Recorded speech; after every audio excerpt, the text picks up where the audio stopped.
Orang Kristen sebagai orang yang menganut paham agama syiar, agama yang diajarkan untuk diajarkan kepada orang lain, tentu menjadikan agama Islam sebagai sasaran untuk dikristenkan. Dan itu bukan rahasia lagi, itu fakta, itu real. Nah, ketika kemudian saudara-saudara kami Kristen datang ke kami yang Islam ini, dibicarakan Bible, keselamatan, bla bla dan seterusnya, kami belajar dong, kami kaji Bible, kami pelajari.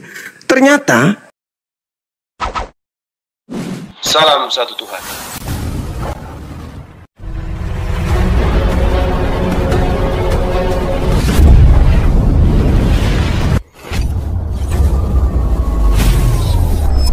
Ya, pengantar ini singkat para sahabat. dukung semua ya sahabat-sahabat kita channel Densa News Muslim. Di like, di subscribe, di share sebanyak mungkin untuk supaya mencegah sahabat-sahabat kita di luar sana Tidak terpengaruh terhadap pemurtadan. Semoga Allah memberikan selalu sikap istiqamah. Salam satu Tuhan, Allahu Akbar. Ya Bang, bentar ya Bang. Iya. Gini Bang, jadi kedatangan juru selamat itu bukan gara-gara memang penyalipan. Ya. Jadi itu ada dalam penyalipan itu ada pedoman, yaitu darahnya yang kudus. Nah, itu yang tidak ditemukan. Darahnya yang kudus, itulah yang menjadi pedoman kami untuk menghapuskan dosa dari dosa-dosa kami. Itu maksudnya. Jadi, nah itu yang tidak ada. Yesus buat kami, yaitu ya dinamakan Yesus Juru Selamat. Ya, itu yang tidak ada. Itu yang tidak ada di ajaran Yesus, bahwa dia datang darahnya. Itu yang tak ada. Kenapa? Karena Yesus itu mengajarkan kepada kaumnya untuk melakukan persembahan hewan, bukan persembahan manusia. Contoh. Iya, silakan. Iya. Bukan Tuhan Yesus yang membilangkan ini. Jadi kan itu kan perumpamaan. Jadi yang menulis kisah itu dulu bahwa memang dia melihat bahwa memang dia selagi waktu, contohnya gimana ya, dalam perjalanan selama Tuhan Yesus memberikan jalan yang benar, masih belum ada kepercayaan manusia itu, atau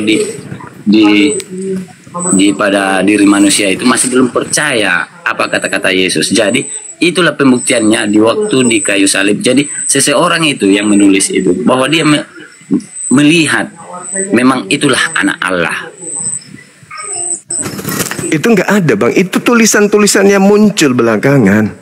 Orang-orang Yahudi, pelaku-pelaku pembunuhan, murni 100% ingin membunuh Yesus karena takut orang-orang Roma merampas tempat suci mereka dan bangsa mereka.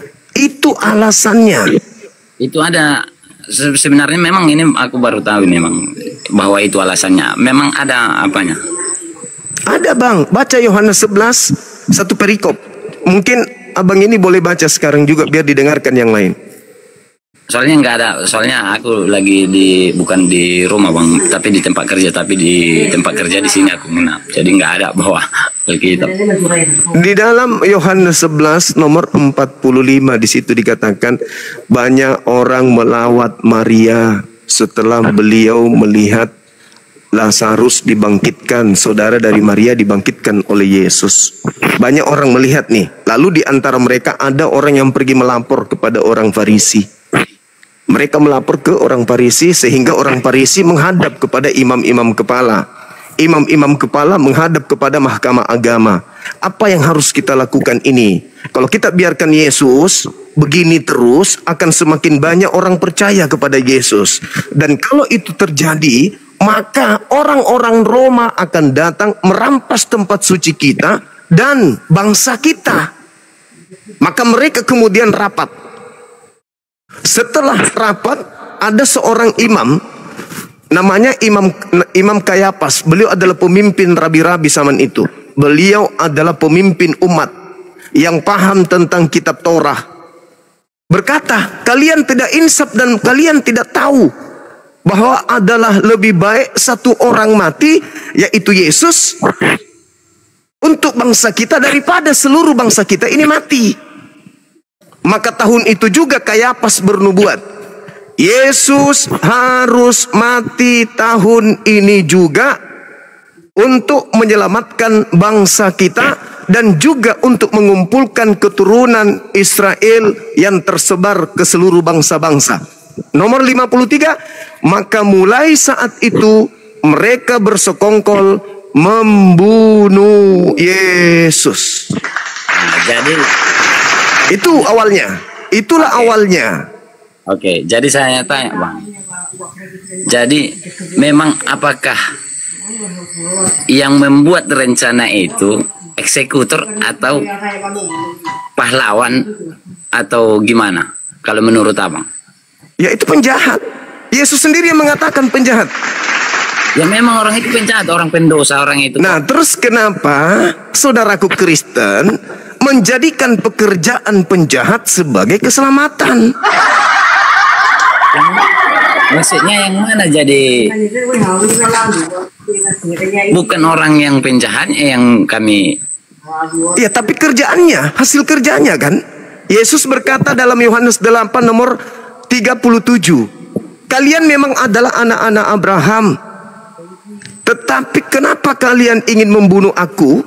Karena kalian tidak memperoleh firman-Ku di dalam diri kalian. Iya. Kalian ingin membunuhku karena kalian tidak ada firman di dalam diri kalian. Iblislah yang menjadi bapakmu dan kamu mau melakukan keinginan-keinginan bapakmu itu, yaitu membunuhku. Berarti yang mau membunuh Yesus adalah anak-anak iblis. Nah, yang menerima kemudian pembunuhan sebagai upah dari penyaliban itu siapa Kristen ini? Kalau iblis yang melakukan eksekusi mati terhadap Yesus, lalu ternyata pekerjaan iblis itu adalah menyelamatkan Kristen, lalu Kristen ini apanya iblis? Gini Bang, Silakan. jika Tuhan disalibkan, sudah disalibkan, Tuhan Yesus disalibkan, menurut Abang ya, saya seorang Kristen bertanya sama Abang, jika saya tidak taat kepadanya, apakah saya diselamatkan? Tidak ada keselamatan bagi Kristen dari Yesus. Indah, contohnya Bang, jangan dulu kita bahas contohnya itu langsung framingnya Abang itu membantah contohnya Kristen itu nggak jelas contohnya, jangan dulu contohnya. Nah, kita yang logis aja lah dulu pemikiran. Di contohnya Tuhan Yesus kan sudah kita tahu sudah ada penyaliban, sudah terjadi penyaliban. Dilakukan oleh penjahat. Oke, jadi jika saya orang Kristiani, pengikut Yesus, jika saya tidak percaya kepada Yesus, apakah saya diselamatkan dengan melalui salibnya itu? Sekarang ini Anda nggak percaya kepada dia, makanya Anda Kristen. Gini Bang, maksudnya jangan dulu. Oh, tunggu. Apakah Anda merasa telah percaya kepada Yesus? Gini, kan saat ini apakah saat ini Anda merasa adalah orang yang percaya kepada Yesus? Contohnya saya tidak percaya, saya katakan kepada Anda, ya, kalau sekarang ini apakah saudara percaya? Apakah saya diselamatkan? Enggak, saya tanya dulu. Sekarang ini posisi Anda sekarang ini, yang saya tanya posisi saudara sekarang ini, apakah posisi Anda merasa bahwa Anda ini adalah orang yang percaya kepada Yesus? Iya, percaya. Tidak. Anda tidak percaya kepada dia. Kenapa? Yesus berkata di dalam Matius 15 nomor 24, aku diutus hanya kepada domba yang sesat dari umat Israel. Anda percaya sama ucapan dia itu? Ya jelas memang. Nah, Anda orang Israel? Di waktu masa itu Bang. Loh. Yuk, Matius 10 nomor 5 nomor 6, Yesus berpesan kepada ke-12 muridnya agar jangan ke bangsa lain, tetapi pergilah kepada domba yang sesat dari umatku Israel. Gini Bang, apakah Indonesia sudah ada di waktu masa Yesus datang? Justru karena tidak ada, makanya dia mengatakan aku hanya untuk Bang. Gini bang, apakah Abang? Berarti Anda nggak percaya Yesus dong? Tadi katanya percaya. Bentar bang. Apakah abang keturunan Adam dan Hawa? Iya. Ya, begitu juga saya. Tapi apakah ada Yesus mengatakan saya diutus untuk seluruh umat manusia? Ada nggak Yesus berkata, aku diutus? Indonesia sudah terbentuk di waktu masa itu? Tidak ada Indonesia, tapi ada Roma. Jadi Ada saudara. Jadi sekarang, Saudaraku, jangan orang Indonesia. Anda baca Matius 15 itu. Ada seorang wanita Kanaan datang kepada Yesus, minta supaya anaknya diobatin. Apa kata Yesus? Usir perempuan itu. Dari tadi dia mengikuti kita. Jangan orang Indonesia, orang Kanaan nih, tetangga dari orang-orang Israel. Bahkan masih ada pertalian dengan mereka. Apa kata Yesus? Usir. Datanglah perempuan itu bersungut-sungut memohon kepada dia. Tuhan, tolong Tuhan, anakku ini kasihan, dia sakit, tolong, dia kerasukan setan, tolong sembuhkan. Apa kata Yesus? Tidak layak roti yang disiapkan untuk anak-anak diberikan kepada anjing. Apa kata wanita itu? Betul Tuhan. Tapi bukankah anjing makan sampah yang jatuh dari meja tuannya? Apa kata Yesus? Besar imanmu ibu, jadilah seperti apa yang engkau inginkan. Orang yang ketemu langsung Yesus aja yang bukan Yahudi disebut anjing. Coba bisa ditunjukkan di kitab mana itu bang? Di Matius 15, coba Anda buka. Buka bang, buka. Kan ada HP di situ di Google. Kalau di sini, ini kecil sekali. Abang nggak bisa baca, ini kecil. Biar nanti aja aku baca. Pokoknya Matius berapa bang? Matius 15 nomor 23, 24, 25, 26. Matius 15 nomor 23, 24, 25, 26. Makanya orang-orang Kristen nanti di akhir zaman, keturunan saudara, anak-anak saudara karena tidak mungkin ketemu Yesus lagi. Pada hari terakhir nanti banyak orang memanggil aku Tuhan, Tuhan. Bukankah dulu kami memanggil engkau Tuhan, bernubuat pakai namamu, mengusir setan pakai namamu Yesus, bermujizat pakai namamu Yesus. Tapi apa kata Yesus di situ? Pada saat itulah aku akan berterus terang kepada mereka, enyahlah daripadaku, aku tidak mengenal kalian. Kalian semua adalah pembuat kejahatan. Nah tuh, kalian diusir. Tapi gini bang, diusir sama Yesus. Bentar ya bang, bentar dulu bang. Iya. Kalau benarnya contohnya ajaran abang ini, tolong bagian yang komentar untuk pengikut abang yang agak kasar-kasarnya janganlah untuk kan ini kita masih enggak. Iya, betul. Jadi jangan terlalu, soalnya kita bukan mencari musuh kita ini, saling membuka mana yang benar. Kalau saya percaya di agama abang nanti, ya melalui abang ya berkat buat abang, kan itu. Iya. Oke, teman-teman di bawah dijaga komentarnya. Iya, jadi saling menghargai lah. Bukan cuma itu. Iya. Itulah bang, tapi aku pun kurang banyak persiapan ya bang, cuma pengen naik aja nanti coba gimana nya. Oke. Jadi nanti kita ketemu lagi ya bang ya. Oke bang, kalau ada kata-kata yang saya juga demikian adanya. Ya sama-sama. Oke. Makasih ya bang. Makasih saudaraku. Oke bang.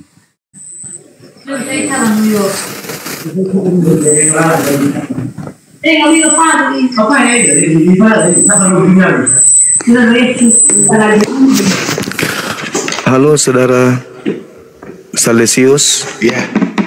Ya, selamat malam Bang Juma. Malam juga bang. Dari mana bang ini? Sehat selalu bang. Ya. Dari mana bang? Saya dari Malang. Dari Malang. Katolik juga ya? Betul, Katolik Bang Juma. Iya. Dari nada suara kedengaran terasa gitu loh. Abang belum bisa buka kamera? Kayaknya belum bisa kayaknya. Ini terus terang saya pemula Bang Juma. Oh iya. Oke. Pemula. Jadi kayaknya nggak bisa ini. Belum bisa ya? Iya. Ya, saya kembalikan ke moderator. Kalau moderator kasih kesempatan untuk kita diskusi. Gimana moderator?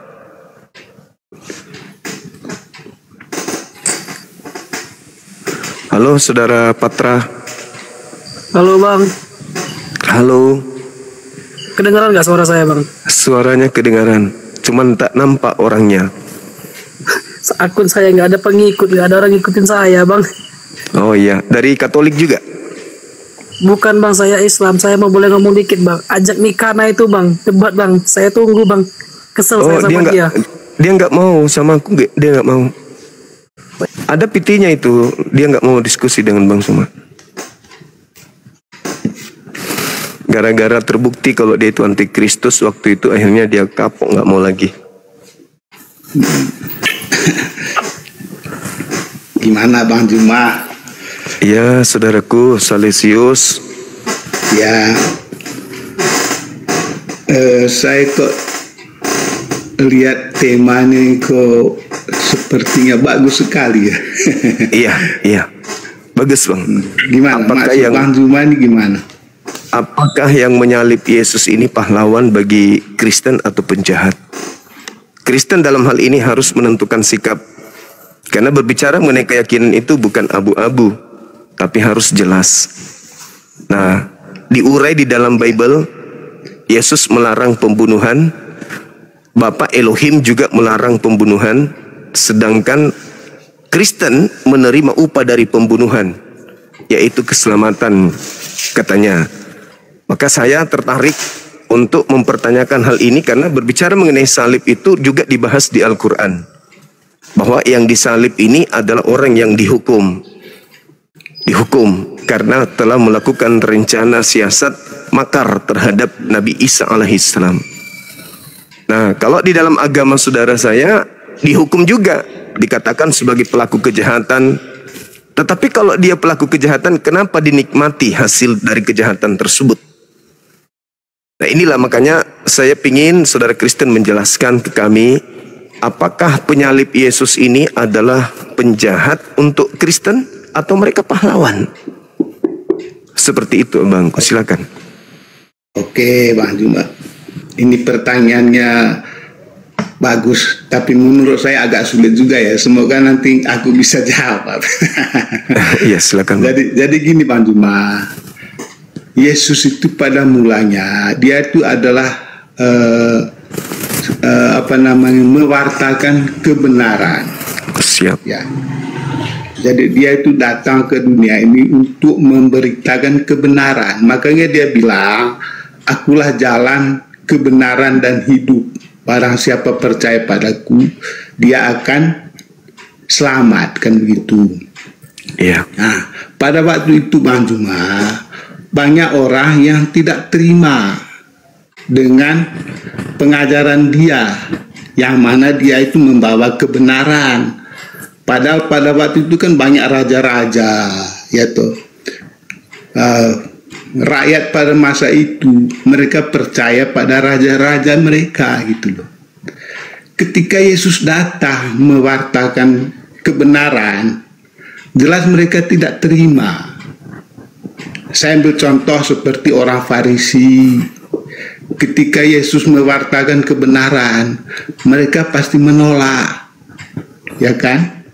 Nah, terus berjalan Bang Juma selama berapa tahun lah, 30 tahun kurang lebih lah. Selama berapa tahun sampai puncaknya itu disalibkan. Ya, karena Yesus selalu memberitakan tentang kebenaran di mana-mana, di Yerusalem, ya kan. Terus orang-orang pada waktu itu, Raja Pontius Pilatus saja dia nggak terima, ya kan. Dia tidak terima. Akhirnya rakyatnya Pontius Pilatus ini tidak terima. Akhirnya menangkaplah Yesus ini, ditangkap kan. Nah, sampai di depan Pilatus. Diadili kan, dia diadili. Namun pada waktu itu Pontius Pilatus mengatakan, saya tidak menemukan kesalahan apapun pada orang ini, ya kan, di depan Pilatus loh Bang Juma, tidak menemukan kesalahan apapun pada orang ini. Lalu Pilatus bertanya kepada orang-orang Farisi, mau diapakan orang ini? Mereka menjawab, salibkan dia, salibkan dia. Di depan Pilatus loh. Nah, yang terakhir Pilatus bertanya kepada Yesus itu, apakah engkau Allah? Ya kan? Jawab Yesus bagaimana? Engkau sendiri yang mengatakan. Artinya, memang Yesus itu adalah Allah. Nah, ketika Yesus mengatakan dirinya adalah Allah, akhirnya Pilatus menyerahkan Yesus itu kepada penjahat, kepada orang-orang Farisi untuk disalibkan. Gitu. Jadi, kalau Bang Juma mengatakan apakah para penjahat ini berjasa untuk orang Kristen, tentu tidak. Tentu tidak. Bang Juma. Orang Kristen ajarannya itu berdasarkan kebenaran, bukan penjahat apa. Oke, baik. Itu menarik. Itu. Jadi intinya gini Bang Juma, Yesus disalib karena dia mengaku dirinya adalah Allah. Oke. Itu. Oke, dia disalib karena dia mengaku dirinya sebagai Allah. Demikian Bang Juma. Oke, baik. Jadi gini, saudara. Yang Anda baca itu cakupan dari Lukas 22 nomor 69 dari data nomor 68 67 68 69, endingnya ada di nomor 70 itu. Jadi gini Bang, ketika Yesus ditanya, apakah engkau ini adalah anak Tuhan? Apakah engkau anak Elohim? Apa kata orang itu? Engkau sendiri yang mengatakan. Dia tidak pernah mengatakan, ya aku adalah anak Elohim. Pernah sekali dia mengatakan itu, tetapi dia memiliki klarifikasi jelas. Di Yohanes 10 nomor 31, 32, klarifikasinya itu di data nomor 34 sampai 36. Jadi ketika saudara mengatakan bahwasanya karena dia mengaku sebagai anak Elohim sampai dia ingin dibunuh, itu adalah tipu muslihat. Coba Anda baca di Markus 14 nomor Markus 1 nomor 14 nomor 15. Di situ jelas dikatakan bahwa mereka melakukan. Nomor berapa Bang Juma? Markus nomor 14 nomor 15. 14 ayat 15 ya. Markus 1 nomor 14. Oh, Markus boleh Anda? Iya, boleh dibacakan? Markus 1. Markus 1 Bang. Ya, ayat 14. Iya, silakan. Apa yang diterangkan di sana?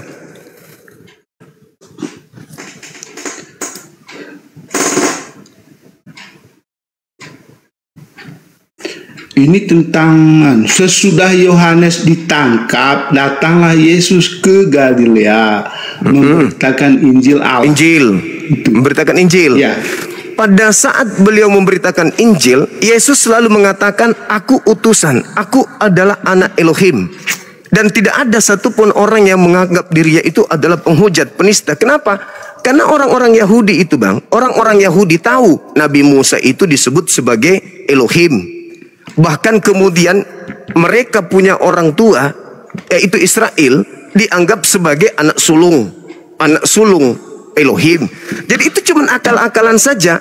Nah, yang perlu saudara pahami di sini adalah mereka akal-akalan siapa Bang Juma? Akal-akalan orang Yahudi Bang, untuk supaya Yesus itu dibunuh. Coba Anda lihat di dalam Matius 26. Data yang saya sampaikan tadi Bang Juma paham apa enggak? Saya paham. Depan Pilatus loh. Iya, itu sudah disidang abangku. Iya, setelah disidang itu kan, disidang. Tunggu. Akhirnya Pilatus menyerahkan Yesus kepada sabar Bang, sabar. Seperti itu Bang Juma. Sabar dulu.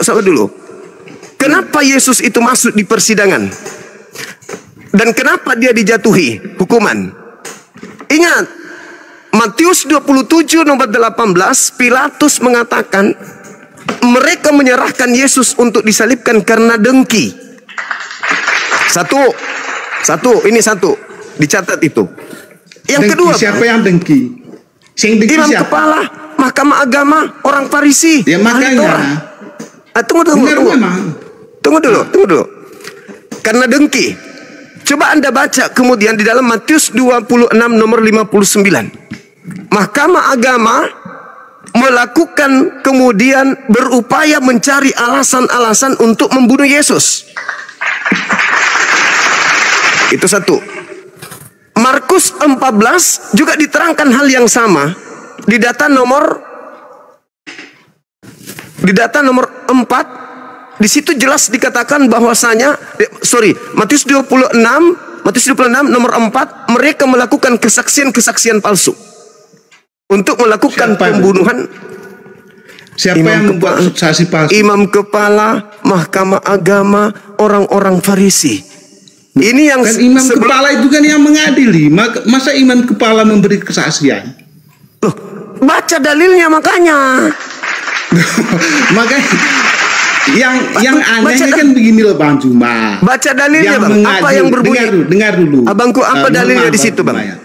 Dalilnya apa yang tertulis di situ Bang? Yang mengadili Yesus itu adalah pemuka-pemuka agama. Yes, dan tidak mereka mungkin melakukan pemuka agama memberi kesaksian palsu gitu loh. Oke, kita baca dalil boleh?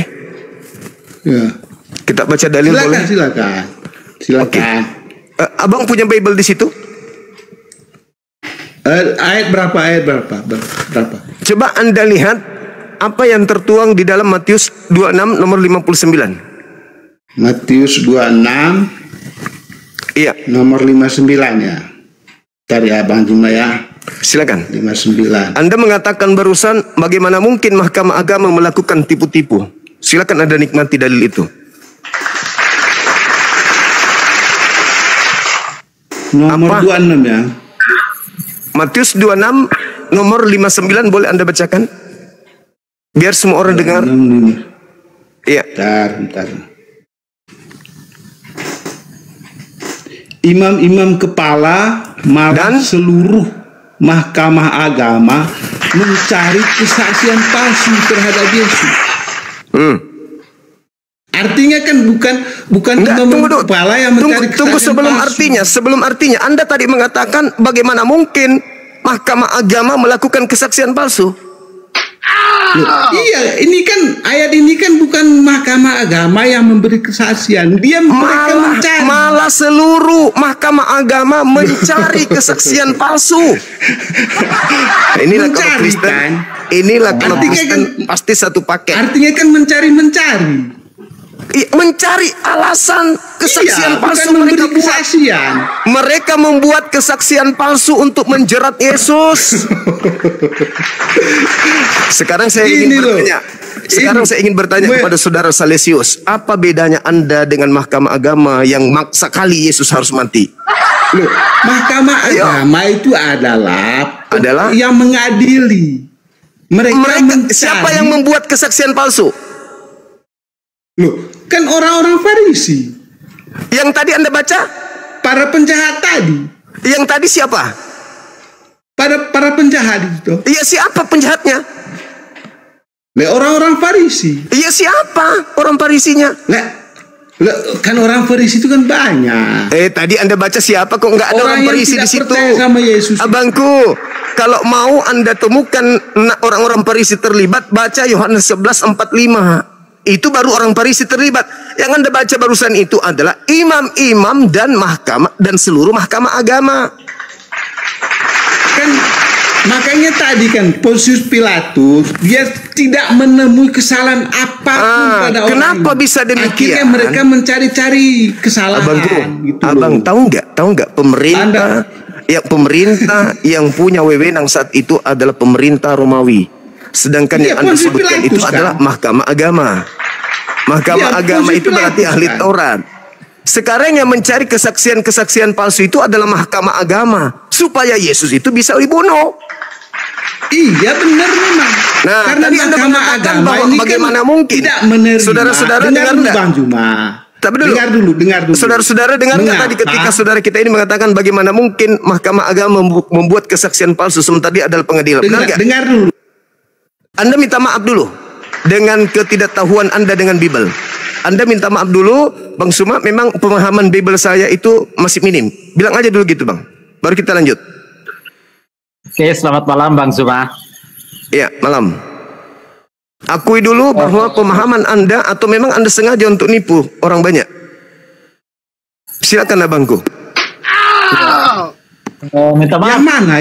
Yang mana? Tadi Anda mengatakan bahwa bagaimana mungkin Mahkamah Agama melakukan kesaksian palsu terhadap Yesus sementara dia adalah pengadilan. Loh, kan Bang Juma kan bertanya. Sekarang saya kan sampaikan. Silakan. Bang Juma kan tanya, para pengadilan agama memberi kesaksian palsu. Kan Bang Juma ngomong gitu tuh. Anda mengatakan tidak mungkin. Tidak mungkin, iya. Terus dalilnya yang Anda baca itu apa? Dalilnya apa yang Anda baca? Matius 26. Matius 26. Nomor 59. Anda sendiri yang membacanya tadi. Anda yang membacanya, Anda yang menolaknya. Loh, pernyataan Anda yang saya bantah. Saya mengatakan Mahkamah Agama melakukan kesaksian palsu. Memberi kesaksian palsu. Di mana memberi kesaksian palsunya? Saudara, lucu ini. Lucu memang ini. Lucu ini. Lucu.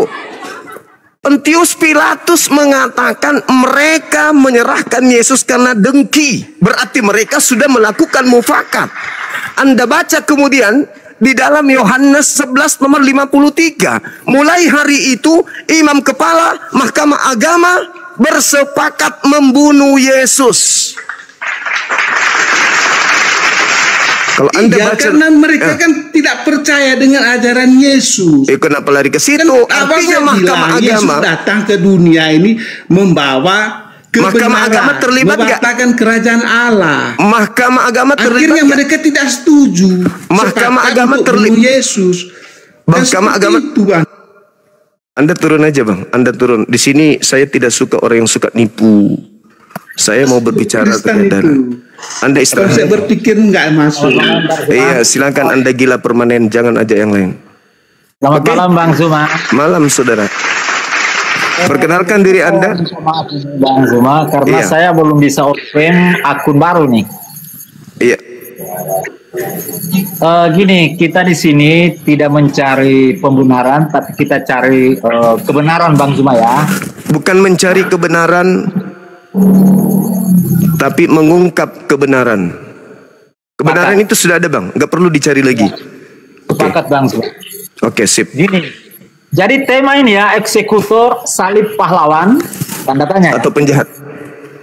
Oke, kalau saya jujur aja ya, mudah-mudahan saya tercerahkan ini Bang Zuma. Silakan. Boleh saya katakan bahwa yang menyalib atau yang berniat menyalibkan Yesus adalah pahlawan, boleh juga saya katakan penjahat. Yang mana yang betul Bang? Baik, saya jelaskan Bang Zuma ya. Kronologis pelaksanaan salib itu diawali dari bahwa Yesus ini melakukan mukjizat-mukjizat sehingga pada saat itu bangsa yang ada di sana merasa cemburu, merasa ditinggalkan oleh masyarakat waktu itu karena Yesus ini memberikan atau memperlihatkan mukjizat-mukjizatnya sehingga imam-imam kepala saat itu bersama kroni-kroninya ingin membunuh Yesus. Nah, ini saya katakan penjahat karena Yesus itu orang baik. Iya. Makanya saya katakan penjahat. Nah, kenapa dia dikatakan pahlawan?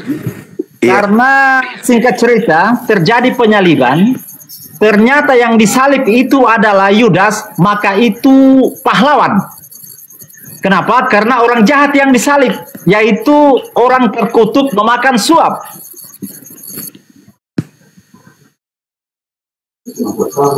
Itu pahlawan Bang Zuma, karena membunuh orang yang terkutuk karena pemakan suap, Yudas. Kenapa saya katakan seperti ini? Saya mengikuti Bang Zuma ini sudah lama karena katanya ada dua Yesus dalam Bible. Saudara, Anda dari sekte mana? Saya itu pagar satu Tritunggal. Oke. Oke ya, Bang Sumaya, saya lanjutkan boleh ya? Oke. Berarti yang disalib ini Yudas. Yudas menurut penjelasan Bang Suma. Saya mau cari kebenaran ini Bang Suma. Oke, sip. Itu bukan final untuk abang itu ya? Ya. Oke. Silakan. Saya mengikuti penjelasan Bang Suma, ternyata ada dua Yesus. Yang satu Yesus anak Maria, Isa Al-Masih. Yang satu Yesus setelah terjadi penyaliban, bangkit dari kubur itu sudah palsu Bang Suma. Yes. Karena yang dibunuh itu menurut penjelasan Bang Suma itu Yudas. Yes. Apakah benar seperti itu Bang Suma? Saya minta pencerahan, mudah-mudahan saya tercerahkan. Oke. Berdasarkan data di dalam Matius 16, ketika kemudian Petrus berpikir Yesus akan disalibkan, Yesusnya mengatakan, "Enyalah iblis. Kamu tidak memikirkan apa yang dipikirkan oleh Elohim." Kira-kira apa yang menjadi ide, gagasan, rencana Elohim kepada Yesus sebagai orang yang benar ini? Membunuhnya, mencelakainya, menyelamatkan orang-orang pendosa, atau menggantikan dia dengan orang fasik? Amsal 21 nomor 18 itu adalah rujukan Yesus. Di dalam Lukas 24 nomor 44, harus tergenapi semua yang tertulis tentang aku di kitab nabi-nabi. Amsal 21:18, pengkhianat dipakai sebagai tebusan orang benar, dan orang fasik dipakai ganti untuk orang yang jujur. Sekarang siapa yang fasik? Amsal 17:23, orang fasik adalah orang yang menerima suap. Paulus mengutip Galatia 3 nomor 13. Apa kata Paulus? Kristus telah menebus kita dari kutuk hukum Torah dengan jalan menjadi kutuk karena kita. Sebab ada tertulis, terkutuklah orang yang digantung di atas tiang salib. Kalau ada tertulis, satu-satunya sumber Ulangan 21 nomor 22-23. Di situ tertulis apa? Apabila ada orang melakukan dosa yang sepadan dengan hukuman mati, lalu kau gantung dia, jangan kau biarkan mayatnya semalam-malaman di atas pohon.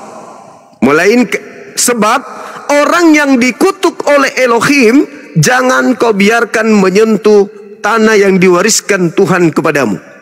Sebab orang yang dikutuk oleh Elohim, kalimat ini yang dikutip oleh Paulus. Berarti sebab ada tertulis terkutuklah, berarti yang mengutuk orang ini adalah Elohim. Nah, kalau yang dikutuk ini, yang mengutuk di sini adalah Elohim, Elohim tidak pernah mengutuk orang benar. Yang dikutuk Elohim itu selamanya orang yang bersalah. Di dalam kaitan kutukan, Ulangan 27 nomor 25, terkutuklah orang yang makan suap, yang menerima suap, terkutuklah orang yang menerima suap untuk menyerahkan orang benar agar dibunuh. Di antara Yudas dan Yesus, menurut Yesus, harus tergenapi seluruh apa yang tertulis tentang aku di dalam kitab Taurat. Berarti termasuk Ulangan. Pertanyaan saya, siapa yang menerima suap? Yudas atau Yesus? Itulah dia yang disalib. Siapa yang menerima suap, Bang? Menurut saudara, yang menerima suap yang siapa? Menerima suap, kalau penjelasan Bang Zuma sekarang ini dan yang lalu itu ya Yudas. Yudas. Sekarang yang dikutuk siapa? Penerima suap atau yang bukan penerima suap? Penerima suap.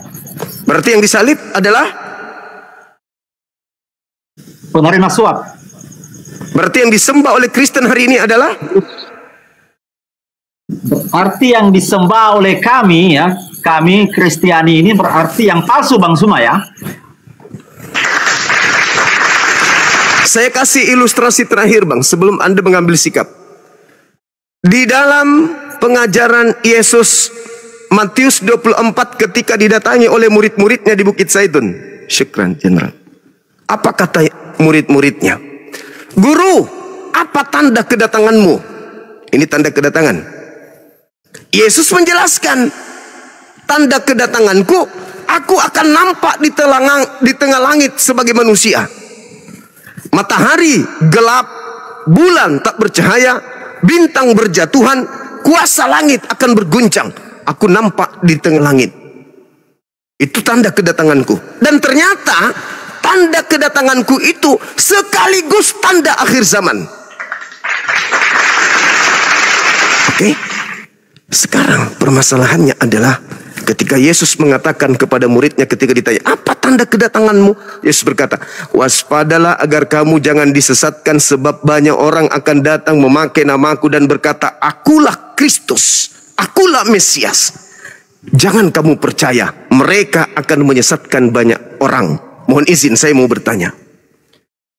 Di atas bumi ini, yang memakai nama Yesus, yang menjual nama Yesus, yang bernubuat, mengusir setan, bermujizat pakai nama Yesus, dan mengajak orang lain yang banyak sampai miliaran, itu kelompok mana? Islam atau Kristen? Kalau saya melihat kami di Kristen aja Bang Zuma. Kalau saudara saya Muslim, nggak ada yang bilang.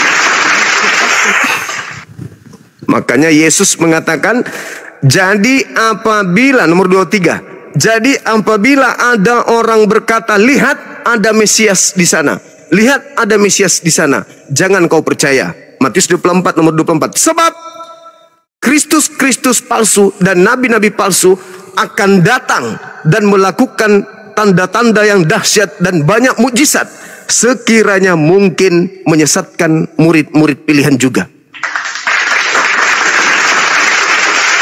Camkanlah, aku, tunggu sabar, kata Yesus diulang lagi tuh, Yesus tuh, camkanlah, aku telah mengatakannya kepadamu terlebih dahulu. Jadi kalau ada orang berkata, ada Mesias di padang gurun, ada Mesias di dalam bilik, jangan kamu percaya. Sebab sama seperti kilat menyambar dari timur, memancarkan cahayanya sampai ke barat, demikianlah kelak tanda kedatanganku pada saat kedatanganku yang kedua.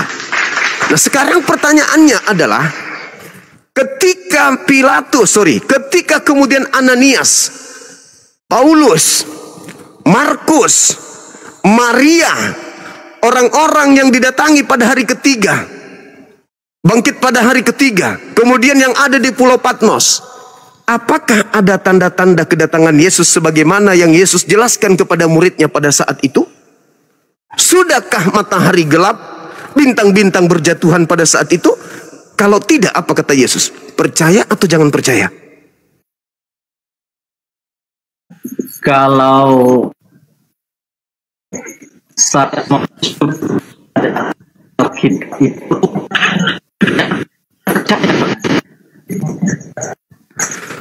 suara Anda putus-putus.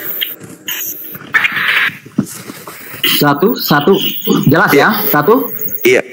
Kata Yesus kalau tidak ada tanda-tanda itu, percaya atau jangan percaya, Bang?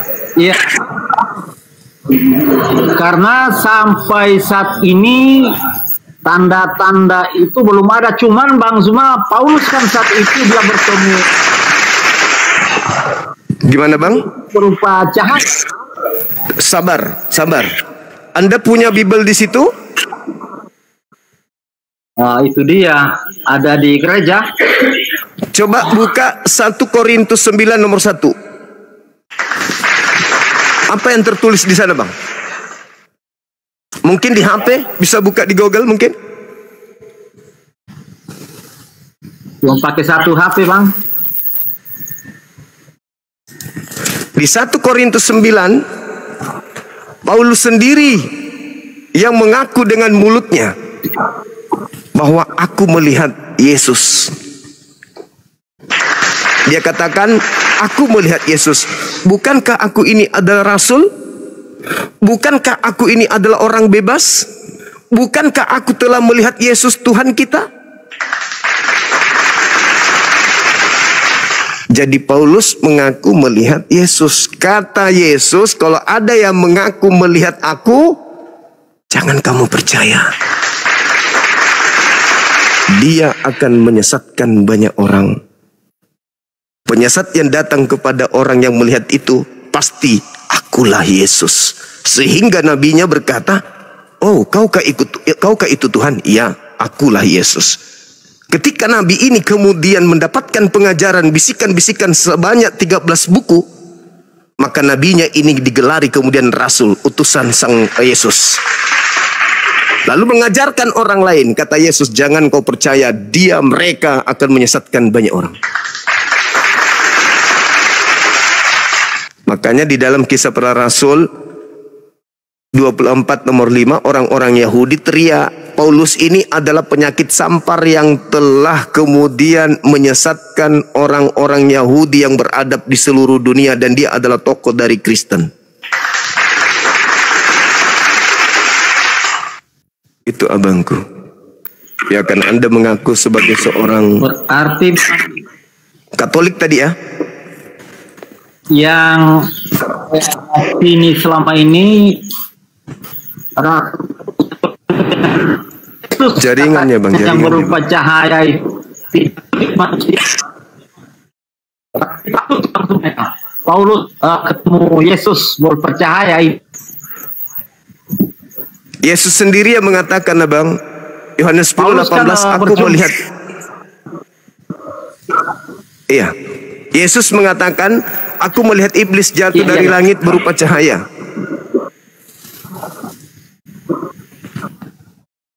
Berarti itu bukan kedatangan yang kedua ya Bang Zuma ya? Karena tidak ada tanda-tanda. Makanya ditanya, apa tanda kedatanganmu? Ternyata tanda kedatangan Yesus itu sekaligus adalah tanda akhir zaman. Benar yang dikatakan Al-Quran. Sesungguhnya kedatangan Al-Masih itu adalah tanda-tanda hari kiamat. Nah, Yesus mengatakan, kalau aku datang, bintang berjatuhan, matahari tak bercahaya, bulan menjadi gelap, kuasa langit berguncang. Apakah itu bukan tanda kiamat? Kalau bintang berjatuhan, tanda kiamat. Al-Quran mengatakan itu. Kedatangan Isa kedua kalinya adalah pertanda datangnya hari kiamat. As-Sukruf ayat 61. Itu saudara. Jadi saya kembali kepada tema. Kalau itu yang terjadi, keselamatan datang dari Yesus, dan Yesus yang datang itu adalah yang datang kepada Ananias, datang kepada Paulus. Kenapa kok berubah polanya? Iblis merasuki Yudas supaya Yesus disalib. Akibat daripada Yesus disalib, dosa-dosa ditebus. Berarti iblis mau dosa manusia, dosa Adam ditebus. Berarti iblis mau agar Adam dan keturunannya masuk surga. Mana yang betul?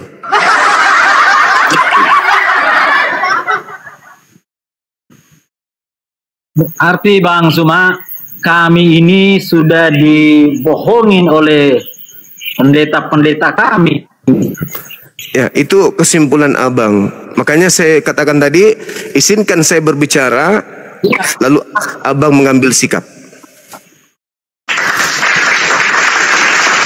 Itulah, kalau saya mengambil satu keputusan, saya kira Bang Zuma tidak mungkin bohong lah. Apalagi Bang Zuma sudah menguasai Bible. Yang disampaikan Bang Zuma ini sangat benar. Artinya kami ini sudah dibohongi oleh pendeta ya Bang Zuma ya. Ya, itu kesimpulan abangku, karena abang yang menilai, abang yang merasakan, abang yang melakoni, abang yang mendengarkan pendeta. Saya hanya menjelaskan, menguraikan apa yang tertulis dalam Bible dan juga dalam Al-Quran Karim. Iya, makanya tadi di awal pembicaraan saya sampaikan, saya ini tidak mencari pembenaran, tapi saya bagaimana caranya kebenaran akan terungkap. Iya. Silakan Anda yang menilai keadaan yang ada saat ini.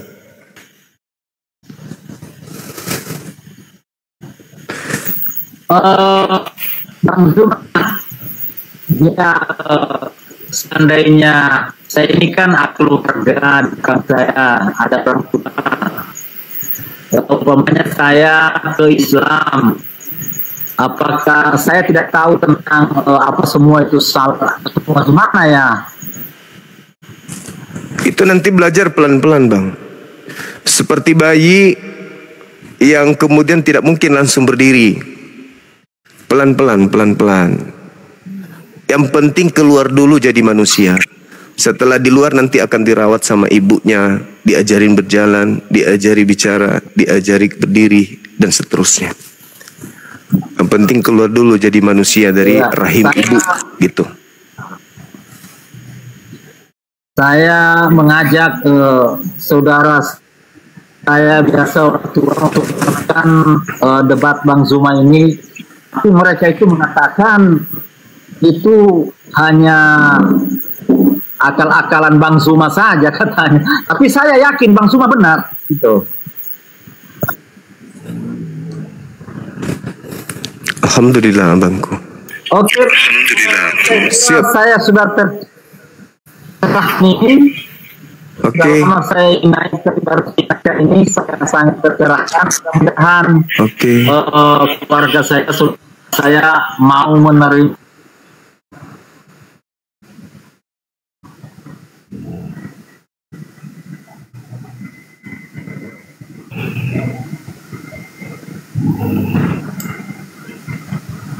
Cek. Halo saudara Lili Andika. Halo.